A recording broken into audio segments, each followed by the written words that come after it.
지난 1998년 4월 안동의 어느 지역에서 묘지 가운데 이 미라 두구 그리고 또한 유품들 그리고 몇 통의 편지들이 발견되었던 때가 있었습니다.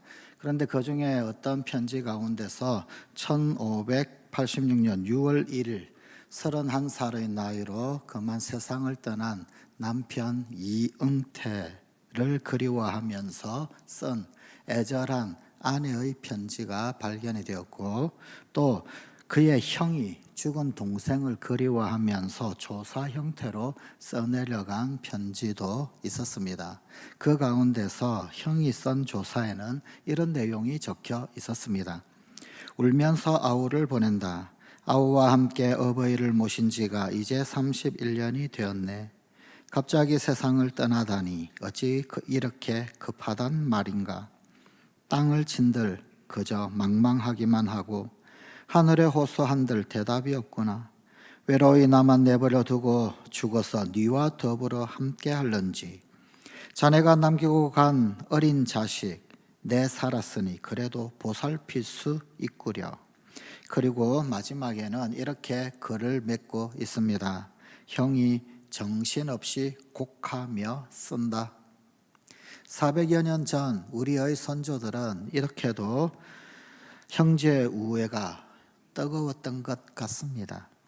죽은 동생을 생각하면서 그가 남긴 자녀들, 그 자녀들을 보살피는 것, 그것은 의무라고 전혀 생각하지도 않았습니다. 아니, 오히려 자신이 살아남아 있어서 조카를 돌볼 수 있으니 이게 얼마나 다행인가 또 기쁨인가 생각을 했습니다. 시편 133편 1절의 노래입니다. 보라, 형제가 연합하여 동거함이 어찌 그리 선하고 아름다운고. 인생의 행복이 어디에 있을까요? 사실 형제들이 서로 사랑하며 함께 더불어 사는 바로 그곳에 행복이 있지 않겠습니까? 억만금을 쌓아놓고도 서로 아웅다웅 싸우기만 한다라고 한다면 그곳에서 도대체 무슨 행복이 있겠습니까? 이런 이유 때문에 우리 그리스도인의 8가지 덕목, 그리스도인의 신앙 8가지 덕목이라고 별명이 붙여져 있는 디모데후서 1장 5절부터 7절까지의 그 말씀에는 우리가 쌓아야 할 신앙 덕목의 제일 마지막 부분을 형제 우애 그리고 또한 사랑을 강조하고 있습니다. 그러므로 너희가 더욱 힘써 너희 믿음의 덕을, 덕의 지식을, 지식의 절제를, 절제의 인내를, 인내의 경건을, 경건의 형제 우애를, 형제 우애의 사랑을 더하라. 우리의 신앙은 그저 믿습니다. 그것으로 끝하고 마는 것이 결코 아닙니다. 바로 그 믿음 위에다가 지식을 쌓고 절제와 인내의 훈련을 하고 또한 경건 생활로 우리의 마음을 잘 다지고 다스려야 합니다. 그런데 형제들과 함께 더불어 사는 법 그리고 또한 사랑하는 법을 배워야만 한다. 그런 의미의 말씀입니다. 미국의 유명한 도시 중에서 필라델피아라고 하는 도시가 있지요. 또한 성경에 소아시아의 7개 교회 중에서 빌라델비아 교회가 있습니다. 빌라델비아 혹은 필라델피아 다 같은 말입니다. 이 필라델피아라고 하는 말 헬라어에서 나온 말인데 필이라고 하는 말은 사랑하다라고 하는 말입니다. 그리고 아델포스라고 하는 말, 아델포스라고 하는 말에서 나온 말인데 아델포스는 형제라고 하는 말입니다. 다시 말하면 빌라델비아 교회나 혹은 아니면은 도시 이름에 필라델피아라고 붙였던 이름이나 전부 다 형제 사랑, 형제 우애, 형제애 이런 뜻을 가지고 있습니다. 하지만 참으로 좋은 이 형제 사랑도 너무나 쉽게 변질이 될 수가 있습니다. 그것은 외적으로 변질될 수도 있고 내적으로 변질될 수도 있는데 이 형제 사랑이 내적으로 변질이 되면 시기, 질투 혹은 아니면 경쟁으로 서로 물고 뜯게 됩니다. 그리고 또한 외적으로 변질이 되면 자기 핏줄만 사랑하는 가족 이기주의 혹은 아니면 혈통 이기주의 더 나아가서는 지역 이기주의로 변하게 됩니다. 벌써 참 꽤 오래되었습니다. 우리나라 굴지의 대기업인 어느 모 회장님이 별세하고 난 이후에 그 아들들 가운데 경영권 다툼, 성계 다툼 혹은 재산 싸움하던 그 모습들 우리가 다 보고 목격한 바가 아닙니까? 그 모습을 보고 언론은 왕자의 난이다. 재벌 기업에 일어난 왕자의 난 혹은 아니면 황태자의 반란 등등 별의별 별칭을 다 붙여가면서 비아냥거렸습니다. 그런데 사실 그런 류의 재벌 가운데에서 형제들의 진흙탕 싸움은 상당히 꽤 많이 노출되어져 있습니다. 어느 한 기업뿐만이 아니었습니다. H사라든지 L사라든지 또 H사라든지 그 외 등등등 여러 재벌들에게서 그런 모습들 꽤 노출이 되었습니다. 바로 그들의 그런 모습들은 형제사랑, 이 형제애가 내적으로 변질이 되어진 아주 전형적인 예입니다. 혹 그런가 하면은 외적으로 변질된 형제사랑, 형제애도 있습니다. 혈통이기주의나 혹은 지역이기주의로 야기된 우리나라의 아주 고질적인 혹은 아니면 어쩌면 정치가들은 이것을 노리고 조성하기도 하는 그런 어떤 소위 갈등 문제, 영호남 간의 대립, 그 외 등등등등 어느 지역은 핫바지로 아느냐 혹은 아니면 어느 지역은 감자와유로 아느냐 뭐로 아느냐 등등등등 이런 것들도 있습니다. 아주 뼈가 아픈 그런 어떤 이야기지만 교회라고 해서 이런 것들이 결코 예외는 아닙니다. 어느 지역의 교회는 어떤 출신의 목회자를 결코 청빙하지를 않는다고 합니다. 또 반대로 어떤 지역의 교회는 어느 지역 출신의 목회자만 또 모시는 그런 교회도 있다고 합니다. 도대체 신앙이 무엇일까요? 예수 잘 믿는다라고 하는 것, 그것이 무엇일까요? 이런 이기주의 하나 극복하지 못하면서 그러면서 어떻게 남북 통일 운운하겠습니까? 성경에서 말하는 참된 형제 사랑이란 무엇입니까? 참된 형제 사랑은 신앙 중심이 되는 것입니다. 원래 이스라엘은 아버지 야곱의 핏줄을 이어받은 12형제들의 한 가족 나라였었습니다. 야곱의 후손들은 12지파를 이루면서 지파 공동체로 세워졌습니다. 그렇게 이스라엘은 한 가족의 후손들이 이룬 나라였음에도 불구하고 구약 성경의 사사기 말씀에 보게 되면 지파와 지파끼리의 전쟁 그리고 또한 학살 사건을 여지없이 보여줍니다. 서로 죽이고 고통받는 그런 전쟁이 많이 일어났었습니다. 그러나 다윗 시대에 오게 되면서 진정으로 이스라엘 12지파는 하나로 합쳐지게 됩니다. 모든 지파가 하나로 통일이 되면서 예루살렘 성에서 그 12지파가 하나님 앞에 함께 모여 예배를 하게 되었습니다. 마치 출애굽하고 난 이후에 시내산 앞에서 이스라엘의 모든 공동체들이 하나님 앞에 함께 예배하던 것처럼 말입니다. 그 모습이 너무 귀하고 너무 아름답고 너무 감격스러워서 다윗은 시편 133편의 노래를 외쳐 불렀습니다. 보라 형제가 연합하여 동거함이 어찌 그리 아름다운고 보배로운 기름이 수염 곧 아론의 수염에 흘러서 그의 옷깃까지 내림 같고 헐몬의 이슬이 시온의 산들의 내림 같도다. 거기서 여호와께서 복을 명령하셨나니 곧 영생이로다. 아론이 누구입니까? 이스라엘 백성들의 대제사장이었습니다. 이스라엘 백성들 그들에게 하나님의 축복을 선포를 하고 또 혹은 아니면 이스라엘 백성들 가운데 죄가 있으면 그 죄를 짊어지고 하나님 앞에 나아가 중보를 했던 중보 제사장이었습니다. 그의 수염에서 흘러내리는 보배로운 기름, 이것은 무엇입니까? 이것은 하나님께서 제사장을 통해서 당신의 백성들에게 부어주시는 복록을 말합니다. 하나님께서 제사장을 통해서 당신의 백성들에게 부으시는 자비와 긍휼, 축복을 상징을 합니다. 그렇게 하나님의 축복과 은혜가 철철 넘치는 삶, 그것이 바로 이스라엘 공동체의 모습이었습니다. 이스라엘은 단순한 나라가 아니었습니다. 그저 같은 핏줄 가지고 있는 사람들, 그들의 연합 지파 공동체가 아니었습니다. 그 이상이었습니다. 오직 한 분이신 하나님을 모시는 믿음의 공동체였습니다. 그들이 궁극적으로 소망하는 것은 더 큰 나라 되고 더 잘 사는 나라가 되는 것, 단지 그것이 아니었습니다. 그들은 믿음의 나라에서 함께 더불어서 함께 궁극적인 행복을 구가하며 살기를 소망을 했었습니다.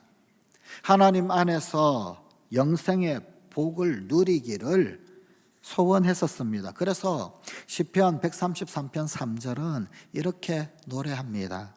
거기서 여호와께서 복을 명령하셨나니 곧 영생이로다. 어디에서요?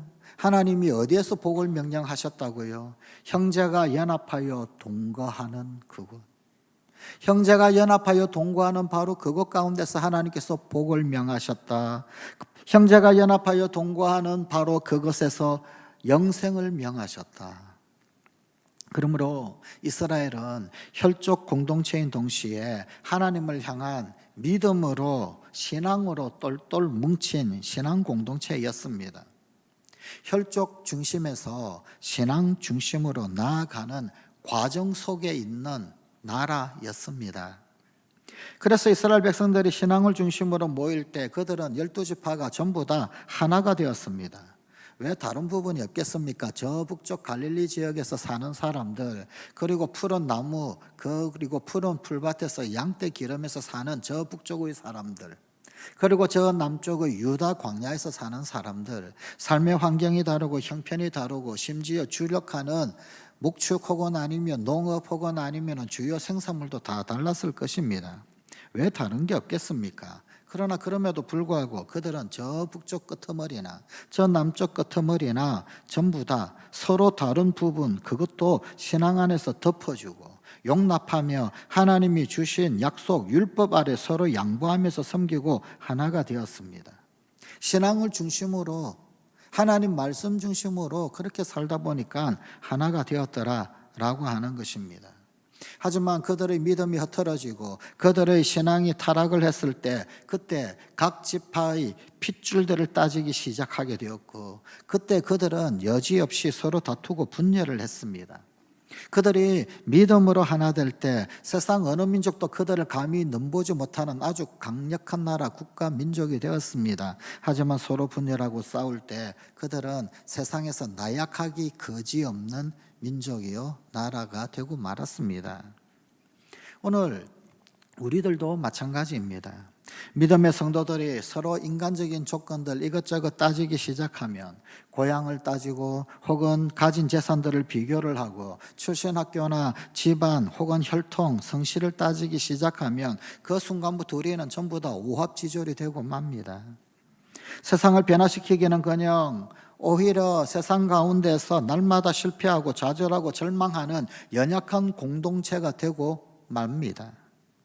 그러나 우리를 구원하신 예수님을 함께 바라보면서 주님께서 주시는 그 말씀과 은혜 안에 서로 용납하고 섬길 때 우리는 거룩하신 하나님의 자녀, 거룩한 하늘의 형제, 자매가 될 것입니다.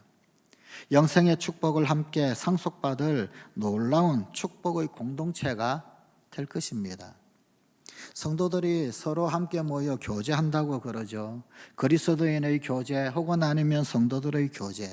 그런데 그 교제가 뭘까요? 서로 사귐이 있는 것, 서로 잘 먹고 마시고 하하호호 잘 지내는 것. 물론 그것도 교제의 한 부분입니다. 그러나 교제의 원래 원뜻, 교제의 원래 원말은 공통분모를 가지다라는 뜻을 가지고 있습니다. 공통분모를 가지는 것, 그것이 교제의 본질입니다. 서로가 다름에도 그 다른 것 내버려 두고 공통분모를 가지고 공통분모를 추구하고 공통분모를 나누고 이야기하는 것, 그게 바로 교제입니다. 다른 것 자꾸 주장하고 다른 것 자꾸 이야기해봤자 분열 싸움밖에 없습니다. 우리에게 공통분모가 무엇입니까? 우리 주 예수 그리스도, 또한 주님께서 우리에게 말씀하신 거룩한 말씀, 주의 율례, 도, 또한 우리가 예수 그리스도의 이름으로 기도할 수 있는 것, 그것이 우리의 공통분모 아닙니까? 세상적인 것, 인간적인 것 주장하면 할수록 우리는 흩어지게 됩니다. 나뉘게 됩니다. 그러다가 다 같이 망하고 맙니다. 요즘 유행하는 말이 있죠. 이러다간 다 죽어. 이러다간 다 죽어. 정말 이러다간 다 죽을 것 같습니다. 나라와 나라가, 민족과 민족이 서로 이러다가는 정말 다 죽을 것 같습니다. 아니, 멀리 갈 것 없습니다. 이 나라 안에서도, 이 백성, 이 민족 안에서도 어쩌면 이러다가는 다 죽을 것 같아요. 벌써 신문에 나오는 이야기, 선거 이후의 여러 이야기, 누가 되어도 선거가 끝나고 나면 상대방의 죄를 물으라는 거예요. 죄를 묻고 반드시 상대방의 적폐를 청산하라는 겁니다. 큰일 났어요. 누가 되어도.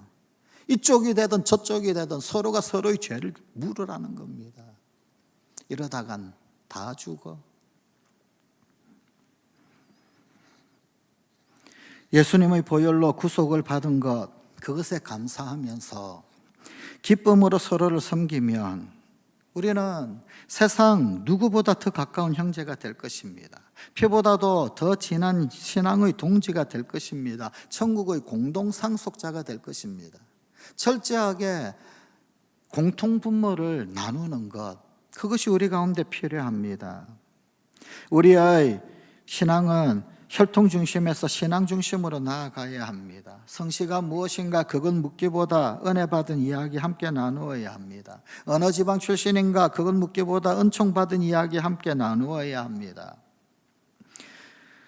전도가 잘 되고 있는지, 성경 통독이 잘 되고 있는지, 지금 기도 제목이 무엇인지, 무엇을 위해 중보하며 기도해야 할 것인가, 하나님 말씀 묵상이 잘 되는지, 가정의 문제를 어떻게 믿음으로 극복해 나가고 있는지, 그것이 우리가 서로 묻고 격려하고 기도해야 할 내용입니다. 그 공통분모를 가져야 합니다. 그때 우리는 함께 성숙해 나가게 될 것입니다. 우리의 대화 주제가 바뀌기를 소망합니다. 곁에 있는 그 형제 자매를 오직 믿음으로 바라보고 오직 믿음으로 만나십시다. 그때 두세 사람이 내 이름으로 모인 곳에는 나도 그들 중에 있느니라 라고 말씀하신 우리 주님, 그 주님께서 우리를 통하여서 영광을 받으실 것입니다. 형제 사랑은 지식이 아니라 함께함으로 다가서는 것, 사랑으로 다가가는 것입니다.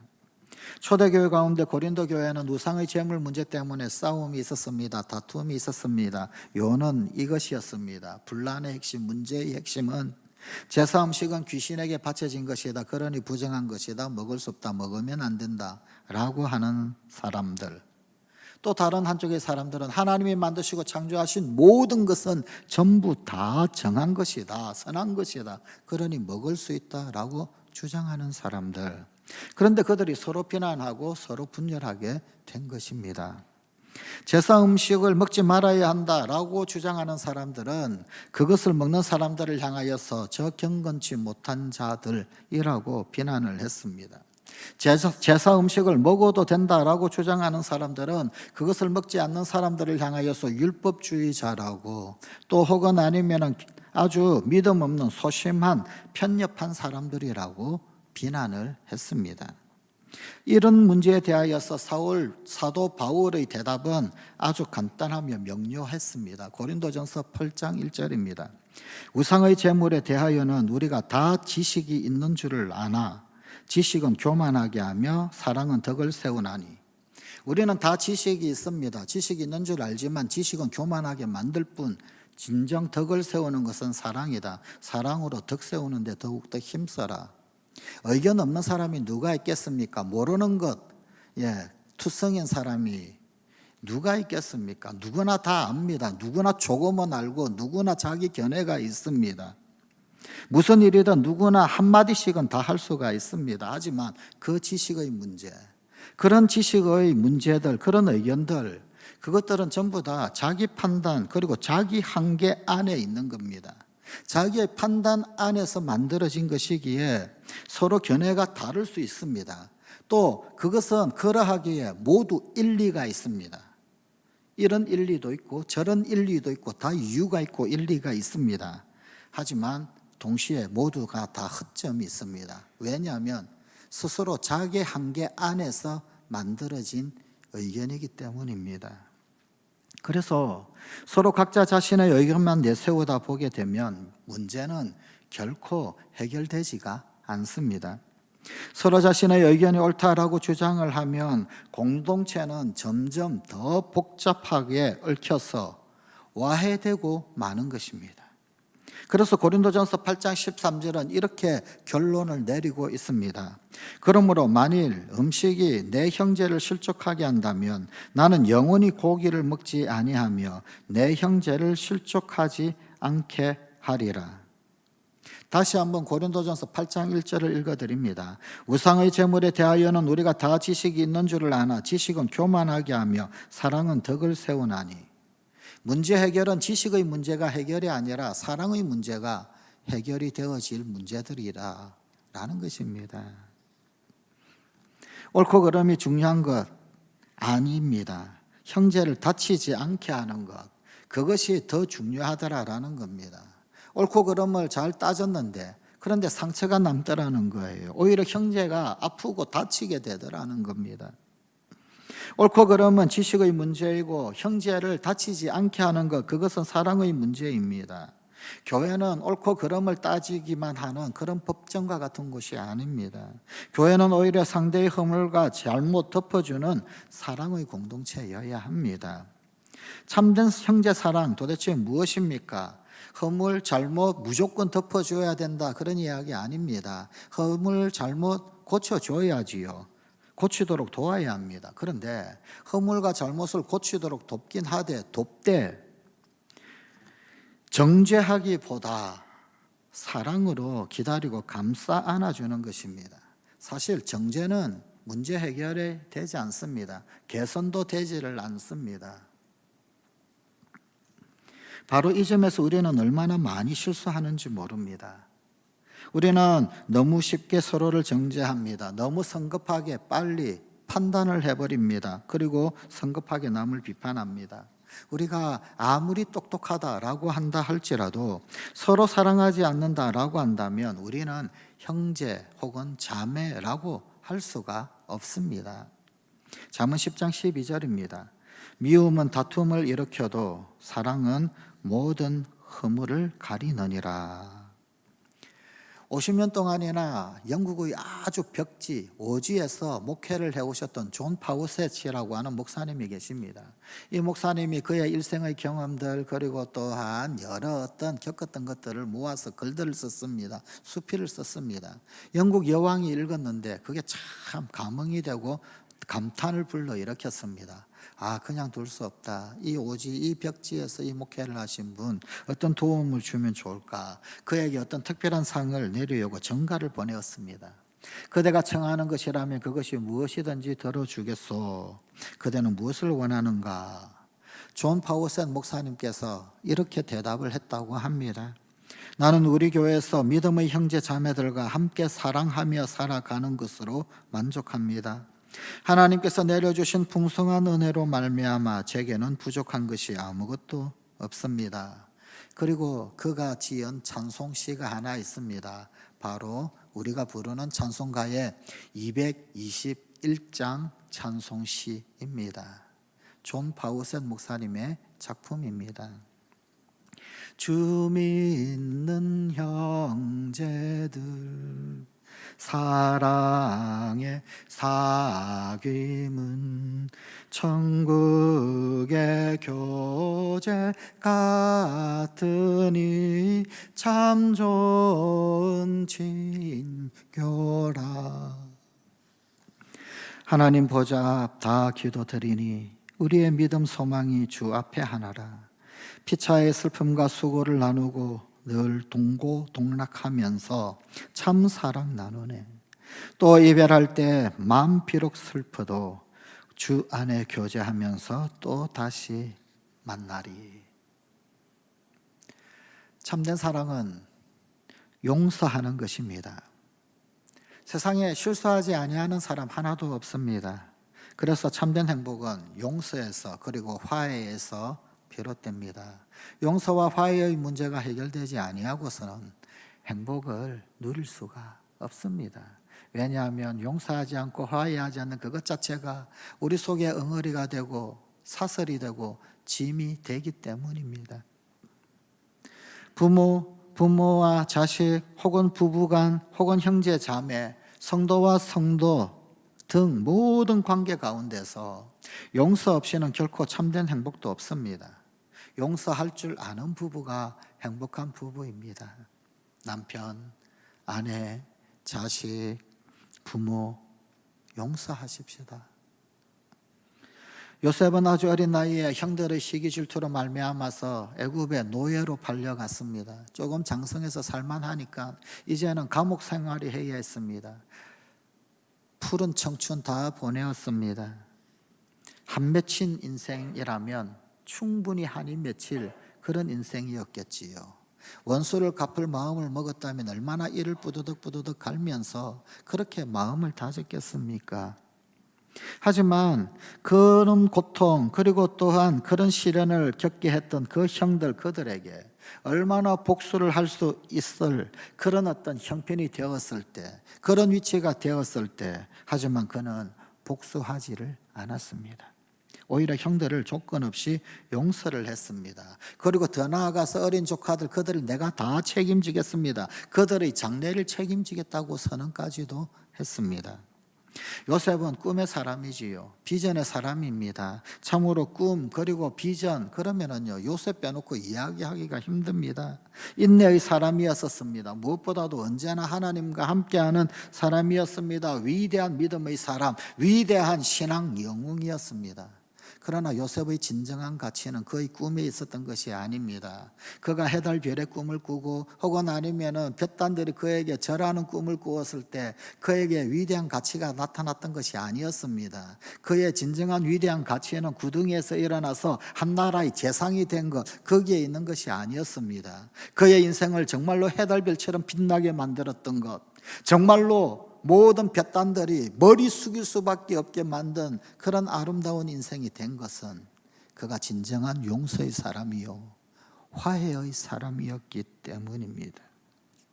그가 그렇게도 아름다운 사람이라고 불리우는 이유는 그가 그의 형제들을 용납했고 받아들였고 용서했고 화해한 사람이었기 때문입니다.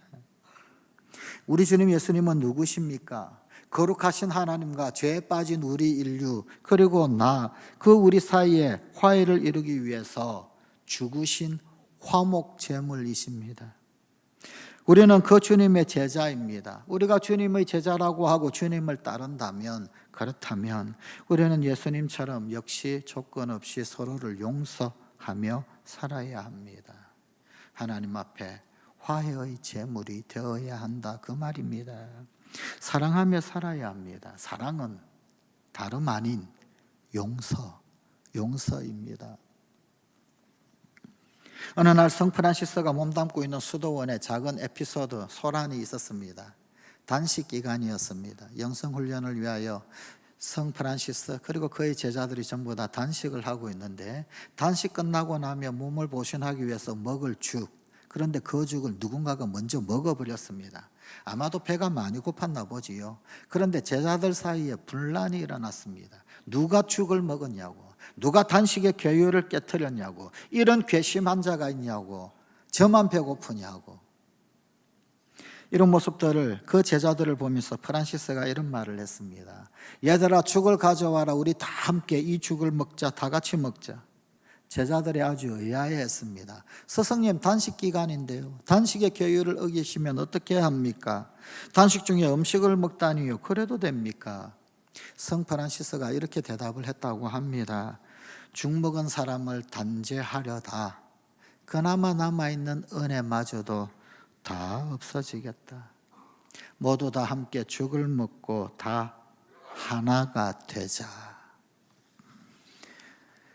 얼마나 멋진 의리입니까?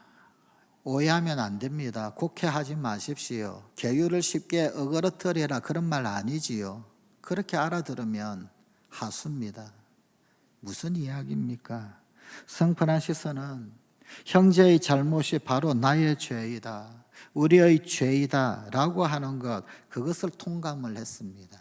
서로 용납하고 화해하고 살라라고 하는 것입니다. 용서하고 용서받는 일, 그것은 얼마나 아름다운 일입니까? 천국 가는 길이라고 하는 글을 소개합니다. 임종으로 가는 길은 아무도 가보지 못한 초행길이라 두렵고 떨린다.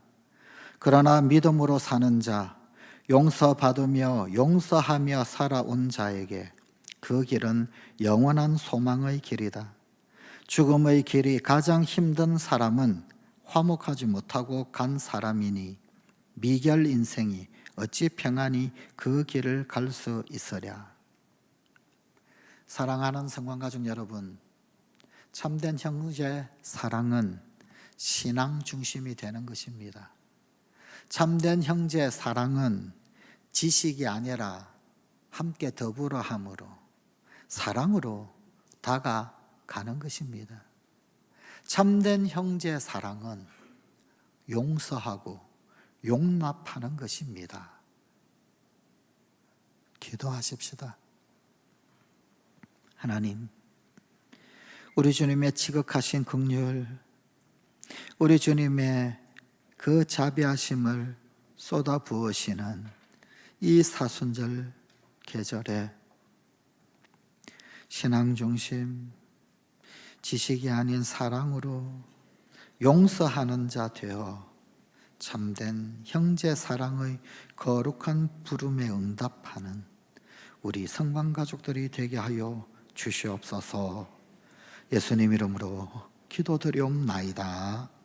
아멘.